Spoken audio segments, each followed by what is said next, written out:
of opposition in the Lok Sabha, Rahul Gandhi, senior Congress MP as well, he too has put out a post.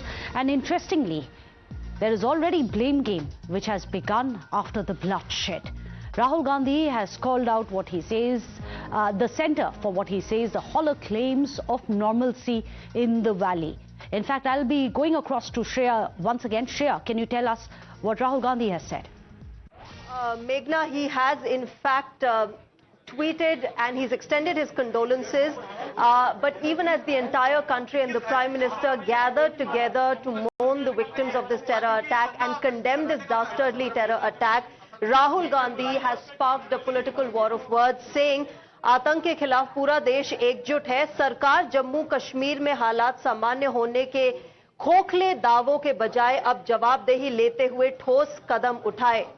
That is what Rahul Gandhi has said, that instead of the government pitching for normalcy in the Jammu and Kashmir valley, they should be held accountable, they should be answerable to the people of the country. Clearly, Rahul Gandhi is straying away from the collective sadness and collective mourning that the entire country does today for the victims of these dastardly terror attack, and indulging in a political war of words, blaming the centre when actually all political parties across party lines should be coming together at this moment, condemning this dastardly attack collectively. Meghna. Well, thank you so much, Shreya, for getting us those details. Let me go across to Pradeep Datta as well. Pradeep, we just heard Prime Minister Modi has also put out a post, and he's talked about the price that India has paid due to this dastardly terror attack. But the centre, it's important for us to track what the centre's response to this attack has been. And this includes the Union Home Minister himself air dashing to Srinagar as we speak.